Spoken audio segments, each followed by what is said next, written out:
Izin Pak. Ya. Baik. Ya, udah ya. Oke, Mas. Tahanan.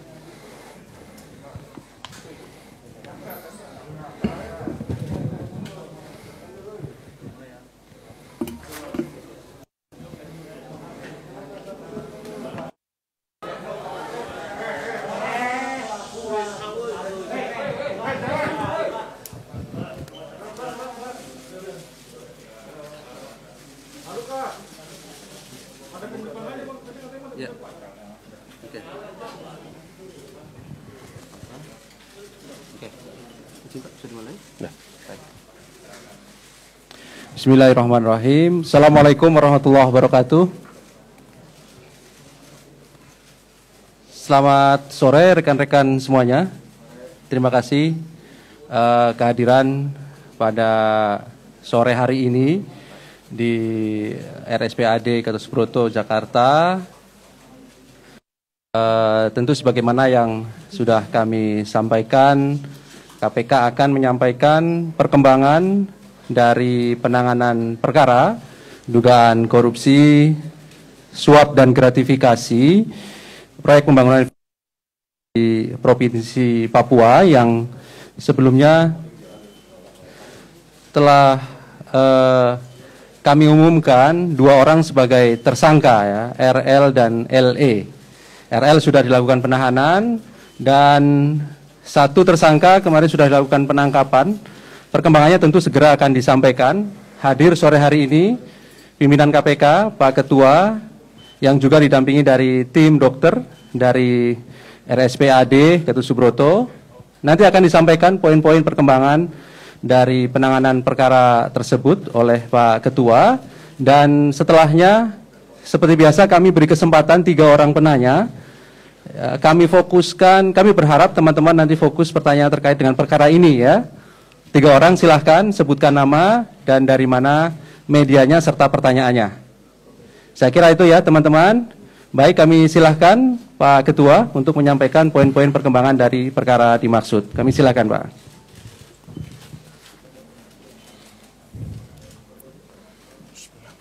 Assalamualaikum warahmatullahi wabarakatuh.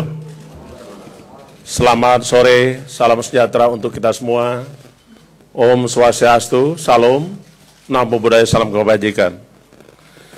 Yang saya hormati Bapak Kepala Rumah Sakit dan TNI Budi, beserta tim kedokteran dari Rumah Sakit RSPAD,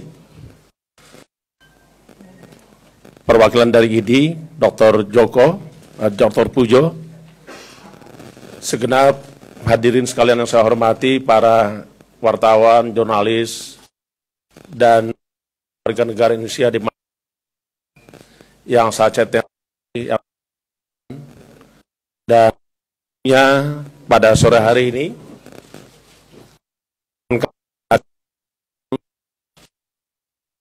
dan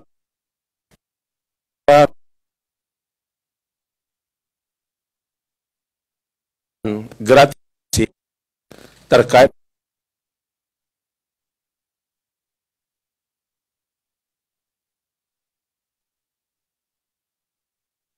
hari ini kami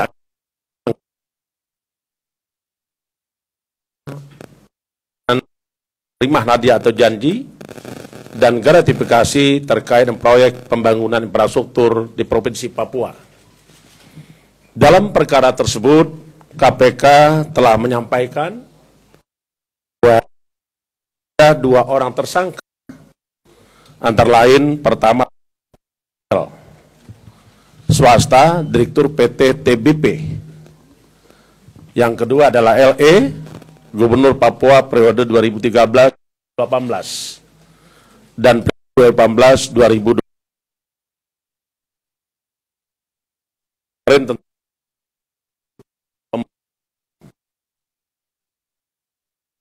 Selengkapnya sebagai berikut. Pada hari Selasa tanggal 10 Januari 2023, sekira pukul 12:30 waktu Indonesia Timur, tim penyidik mendapatkan informasi terkait dengan keberadaan tersangka LE yang sedang berada di salah satu rumah makan di kota. Selanjutnya melakukan penangkapan. Tindakan penangkapan ini dilakukan dalam rangka mempercepat proses penyidikan. Di samping itu juga kita tahu bersama bahwa saudara LE tetap saja menunjukkan sikap tidak kooperatif. Setelah dilakukan penangkapan, LE dibawa ke markas Brimob Polda Papua untuk dilakukan pemeriksaan. Dan yang bersangkutan selanjutnya kita bawa ke Jakarta. Dan rangka memastikan kesehatan tersangka LE, tim penyidik membawa ke Rumah Sakit Pusat Angkatan Darat Gatot Subroto untuk dilakukan pemeriksaan medis langsung oleh tim dokter dengan pendamping tim penyidik dan dokter dari KPK. Malam tadi kita datang jam 21:48 tiba di Rumah Sakit RSPAD. Pemeriksaan tersebut meliputi pemeriksaan fisik, tanda vital, laboratorium, dan jantung, dan juga EKG, yang kemudian disimpulkan bahwa angka LE di Rumah Sakit Angkatan Darat. Mengenai waktunya, bisa menentukan, namun pada prinsipnya setelah seluruh selesai, kami segera akan melakukan pemeriksaan terhadap saudara LE. Tentu perawatan sementara diperlukan untuk tindakan pendalaman lebih lanjut, yang tentunya akan dikomunikasikan antara Rumah Sakit Pusat Angkatan Darat dengan tim Ikatan Dokter Indonesia dan juga dokter KPK. Kami pastikan bahwa perkara yang sedang kita tangani ini tetap kita lanjutkan dengan berpedoman kepada ketentuan prosedur hukum dan peraturan perundang-undangan yang berlaku. Dan tidak juga boleh kita kesampingkan bahwa KPK tetap taat azas terhadap azas-azas pelaksanaan tugas pokok KPK. Kita bekerja untuk kepentingan umum, memastikan kepastian hukum dan keadilan dilakukan secara transparan dan proporsionalitas, dan kita sampai kapanpun akan tetap menjunjung tinggi hak-hak asasi manusia. Dalam rangka kepentingan penyidikan, tim penyidik melakukan penahanan terhadap saudara LE untuk 20 hari pertama terhitung tanggal 11 Januari 2023 sampai dengan tanggal 30 Januari 2003 di Rumah Tahanan Negara KPK Pomdam Jaya Guntur. Mempertimbangkan keadaan kondisi tersangka Lukas NMB, maka penyidik KPK melakukan tindakan hukum berupa pembantaran untuk sementara kepentingan perawatan sementara di Rumah Sakit RSPAD sejak hari ini sampai dengan kondisi yang membaik, khususnya dalam hal pertimbangan kesehatan tersangka Lukas NMB. Adapun konstruksi perkara perlu kami sampaikan kembali lebih lengkapnya sebagai berikut. Tersangka Lukas NMB di tahun 2013 pertama kali dilantik sebagai Gubernur Papua untuk periode 2013-2018 dan terpilih kembali pada tahun 2018 sampai dengan 2023. Dengan kedudukannya sebagai Gubernur, tersangka Lukas NMB LE kemudian diduga ikut terlibat hingga berperan aktif dalam beberapa kegiatan pengadaan proyek infrastruktur di Dinas PUPR Pemprov Papua dengan memenangkan perusahaan tertentu, di antaranya perusahaan milik tersangka RL, yaitu PT TBP, untuk mengerjakan proyek-proyek multi-years. Agar dimenangkan, tersangka RL yang sudah kita lakukan penahanan sebelumnya, diduga melakukan komunikasi dan pertemuan hingga memberikan sejumlah uang sebelum proses pelelangan berlangsung. Adapun pihak-pihak yang ditemui tersangka RL, di antaranya tersangka LE, dan beberapa pejabat di pemerintahan Provinsi Papua. Melalui pertemuan tersebut, tersangka RL kemudian mendapatkan paket proyek pekerjaan di tahun anggaran 2019 sampai dengan 2021. Di antaranya sebagai berikut. Pertama, proyek multi-years peningkatan jalan Entrop Hamadi dengan nilai 14,8 miliar rupiah. Kedua, proyek multi-years rehab sarana dan prasarana penunjang PAUD integrasi dengan nilai proyek 13,3 miliar. Ketiga, proyek multi-years penataan lingkungan Venus menembak outdoors Auri dengan nilai proyek 12,9 miliar. Berdasarkan hasil pemeriksaan, penyidik menyimpulkan bahwa ada kesepakatan yang disanggupi di antara tersangka RL untuk diberikan yang kemudian diterima tersangka LE dan beberapa pejabat di Provinsi Papua. Di antaranya adanya pembagian presentasi proyek hingga mencapai 14% dari nilai kontrak setelah dikurangi nilai PPH dan PPN. Sebelum maupun setelah terpilih untuk mengerjakan proyek dimaksud, tersangka LE diduga telah menerima uang dari RL sebesar 1 miliar rupiah. Tersangka LE juga diduga telah menerima pemberian lain sebagai gratifikasi yang berhubungan dengan jabatannya yang berdasarkan bukti permulaan sejauh ini sampai saat ini berjumlah sekitar 10 miliar rupiah. Saat ini kami terus melakukan pendalaman terkait informasi dan data termasuk aliran uang yang diduga diterima LE dan juga dugaan perubahan bentuk ke dalam ataupun beberapa aset yang bernilai ekonomis. Hingga sekarang tim penyidik telah melakukan pemeriksaan lebih kurang 76 orang. Kami pun telah melakukan penggeledahan lebih kurang 6 tempat daerah yang kami lakukan di tempat yang tersebar di Papua, di Jakarta, Sukabumi, Bogor, Tangerang, Batam.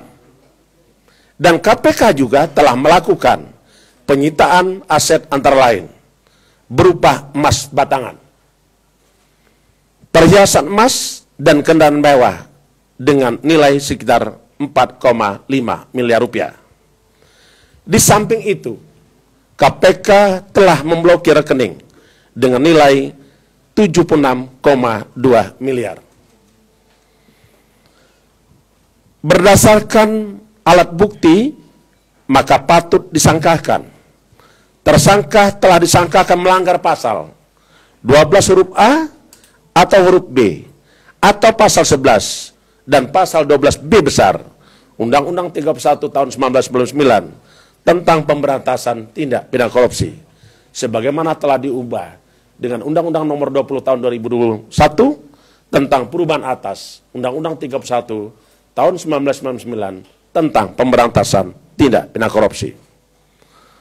Kami sungguh prihatin kondisi masih saja sering terjadi korupsi khusus dilakukan oleh kepala daerah. KPK tidak akan pernah berhenti untuk melakukan upaya-upaya membersihkan Indonesia dari praktek korupsi.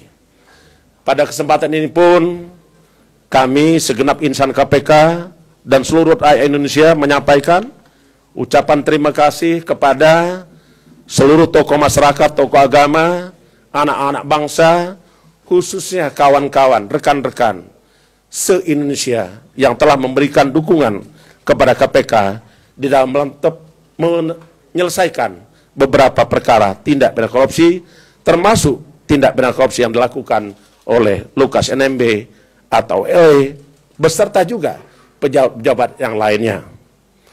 Kami dalam kesempatan ini menyampaikan ucapan terima kasih tak terhingga atas sinergi Kepolisian Republik Indonesia, TNI, Badan Intelijen Negara, seluruh tokoh masyarakat atau agama, tokoh pemuda se-Papua, sehingga kita mampu menyelesaikan persoalan-persoalan kebangsaan. Salah satu diantaranya adalah korupsi. Mari bersama KPK untuk membersihkan negeri ini dari praktek-praktek korupsi. Kami sungguh berharap kepada rekan-rekan saya, sesama anak bangsa dari Papua, mari kita tatap masa depan Papua yang lebih sejahtera, cerdas, dan jauh dari praktek-praktek korupsi. Kalau tidak sekarang, kapan lagi kita mewujudkan Indonesia yang sejahtera, Indonesia yang maju, Indonesia yang sejahtera, dan Indonesia yang membanggakan seluruh rakyat Indonesia. Tetaplah jaga suasana damai di tanah Papua.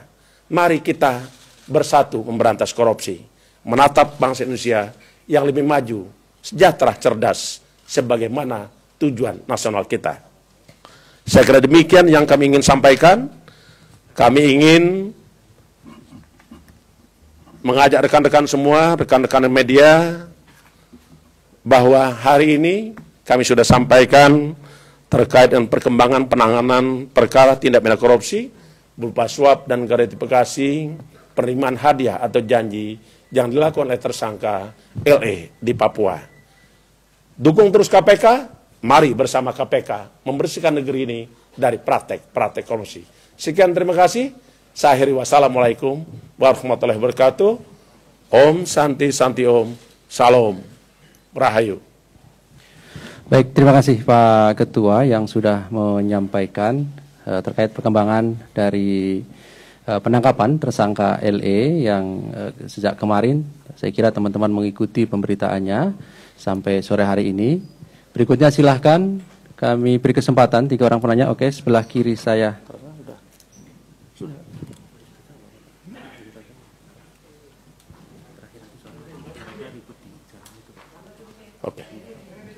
Oke, sebentar ya, sebentar.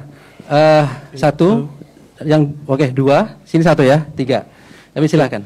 Ini kan Pak Lukas NMB mintanya dirawat di Singapura. Nah, apakah KPK akan mengabulkannya atau KPK maupun dokter di RSPAD ini menilai nggak perlu ke Singapura karena bisa ditangani di sini?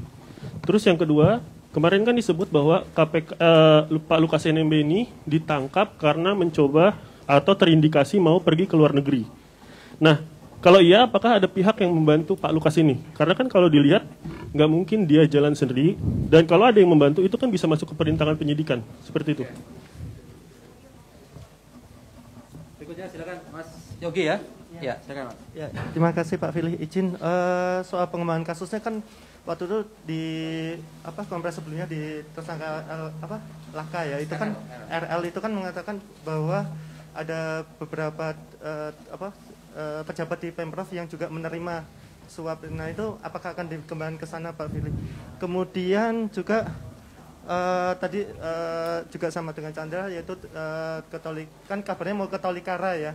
Di sana basisnya Pak Lukas dan kabarnya kan juga akan ke luar negeri. Apakah memang seperti itu atau bagaimana? Mungkin boleh diceritakan detik-detik penangkapannya itu seperti apa ya Pak Firly? Ya. Karena kan di kafenya katanya lagi makan terus ditangkap papeda ya, terus ditangkap gitu.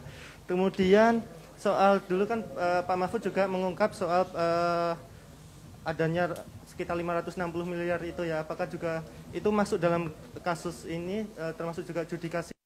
Apakah kalau memang tidak, apakah itu akan dikembangkan untuk diselidiki? Terima kasih. Oke. Silakan terakhir nih Mas Dedi ya. Langsung aja mungkin Pak. Ya. Silakan.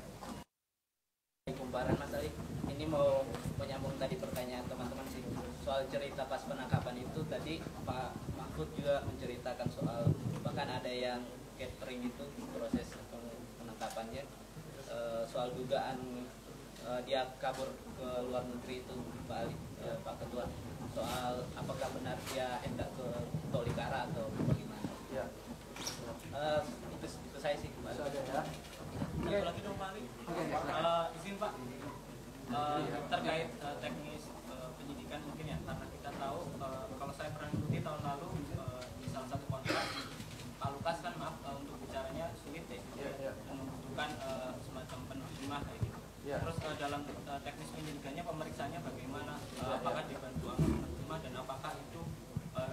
maksudnya secara hukum diperbolehkan ya. Barangkali itu jadi pertanyaan publik juga. Baik, Mas. Baik, Mas. Dari mana, Mas? Jadi kan Mas, sebutkan nama dari mana? Oke. Saya dari TV One, Pak Ardo. Mau nanya, Pak, emang bener kalau penangkapan LE ini beneran? Yang kedua, Pak, juga mau nanya. Terus prosedurnya ini kalau emang LE dinyatakan tidak, terus kemudian gimana proses pemeriksaannya, Pak? Apakah lanjut atau gimana? Sama terakhir, Pak. Sebenarnya separah apa sih Pak LE ini sampai pakai kursi roda, dan apakah dari awal itu pakai kursi roda, apa pas di sini udah pakai kursi roda, Pak? Oke. Cukup ya, saya kira ya 5 orang sudah cukup mewakili. Ya, terakhir saya kira karena sudah ada 5 orang tadi. Ya. Izin Pak, tanya kan berulang kali KPK memeriksa orang terkait kasino ya Pak ya di Singapura. Ya. Sedangkan di konstruksi perkara itu belum disampaikan. Minta tanggapannya Pak. Dan kedua, selain suap, KPK menjerat Lukas NMB itu pakai gratifikasi. Ya. Untuk jumlahnya itu berapa Pak? Apa benar 500 miliar? Terima kasih. Ya. Oke. Cukup ya teman-teman, saya kira cukup mewakili dari pertanyaan teman-teman sekalian. Terima kasih atas respon yang disampaikan. Berikutnya kami silahkan Pak Ketua untuk memberikan tanggapan atas beberapa pertanyaan dari teman-teman semuanya.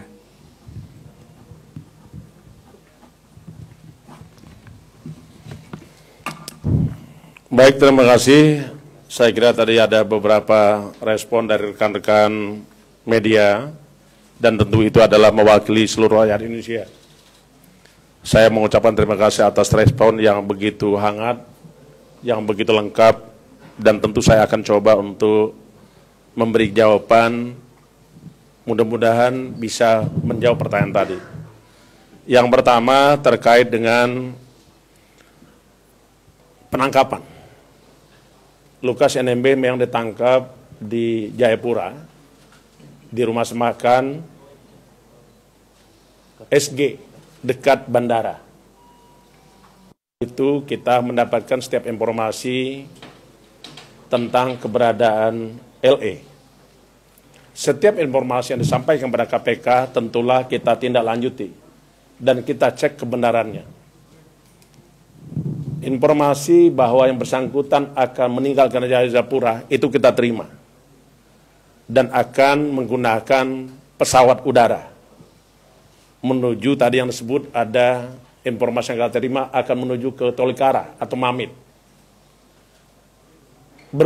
Beberapa waktu yang lalu juga kita pernah juga mendengar informasi bahwa saudara LE juga akan meninggalkan Indonesia. Semua yang kita tampung. Dan tentu kita melakukan tindakan penangkapan di dalam rangka untuk kepentingan penyidikan, penuntutan, dan peradilan. Dengan tetap mengikuti, mempedomani hukum dan peraturan perundang-undangan, termasuk juga azas-azas hukum pidana dan juga azas-azas pelaksanaan tugas pokok KPK. Itu kita junjung tinggi. Dan itu kita buktikan. Sejak awal saya katakan penegakan hukum itu harus menghormati hukum itu sendiri.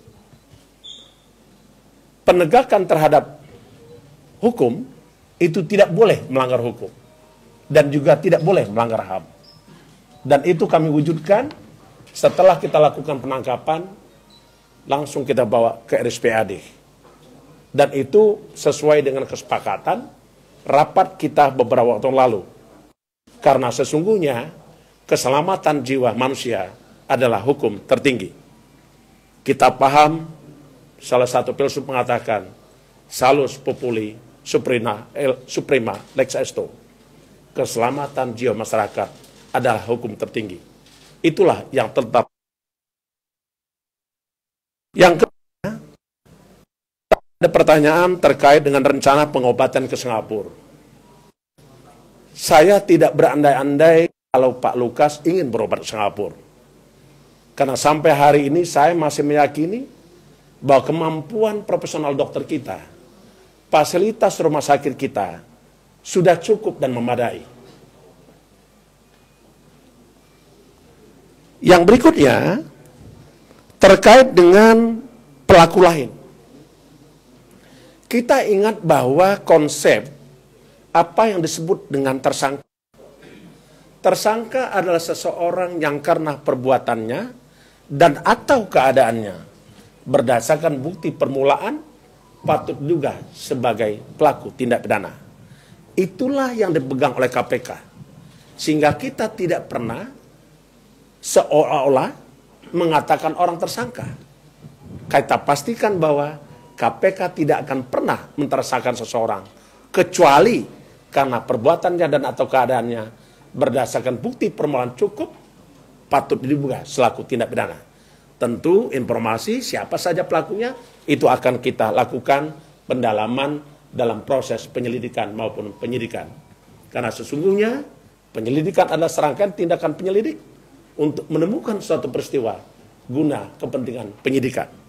Begitu juga penyidikan adalah serangkaian tindakan penyidik berdasarkan undang-undang dan hukum acara dan merangka menemukan, mencari keterangan dan bukti-bukti. Dan dengan bukti-bukti itu akan membuat terangnya suatu perwedana dan menemukan tersangka. Jadi tolong bersabar dulu ya, tersangka lainnya. Bapak Ibu-Ibu sekalian yang kami hormati, saya juga ingin merespon tentang terkait dengan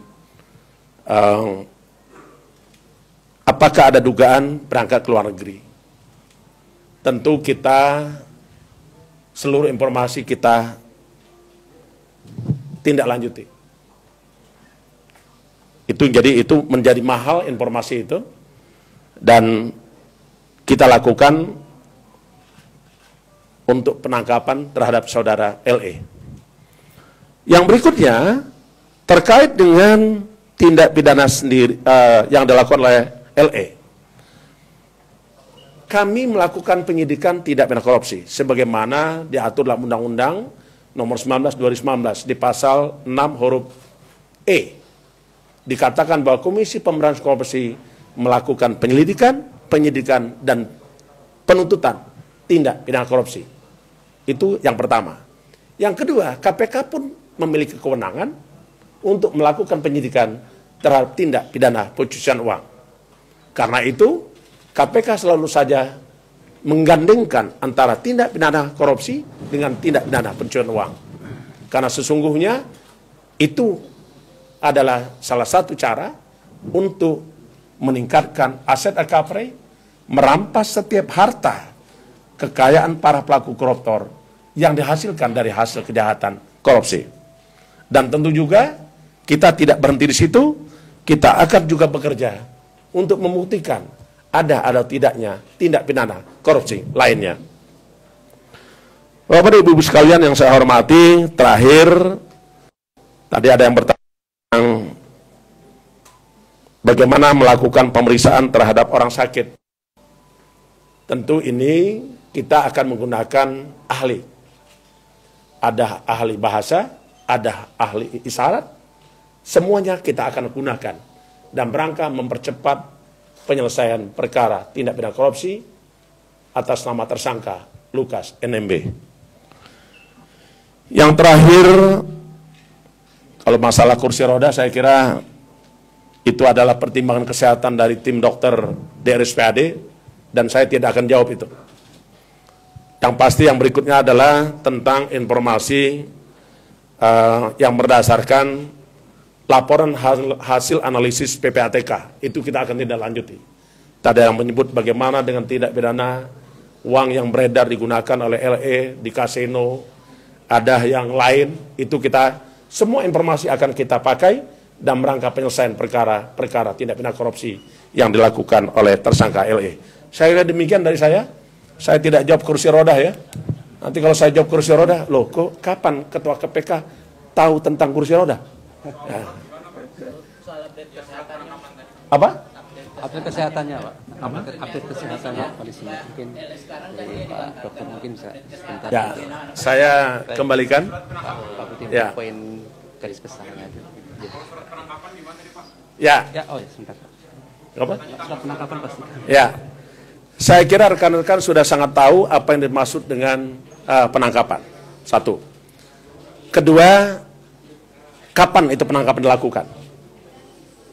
Karena setiap penyelidik, seketika mengetahui bahwa seseorang itu telah melakukan suatu peristiwa pidana, maka wajib bagi dia untuk melakukan penangkapan. Setiap warga negara tahu tentang pelaku tindak pidana, punya hak untuk melakukan penangkapan, selanjutnya diserahkan kepada penyidik. Oke? Terima kasih. Cukup. Silakan Pak. Terima kasih. Tadi malam Tuan LE masuk di Pavilion Kartika RSPAD Gatot Subroto pukul 21.48. Kemudian tim dokter memeriksa Tuan LE dan mendapatkan adanya kondisi kesehatan yang perlu penanganan dan juga tindak lanjut untuk Tuan LE. Dan saat ini kami memperoleh dari hasil pemeriksaan oleh tim dokter, kesehatan beliau lebih baik dibandingkan dengan tadi malam dan dalam kondisi stabil. Demikian kami laporkan. Ya.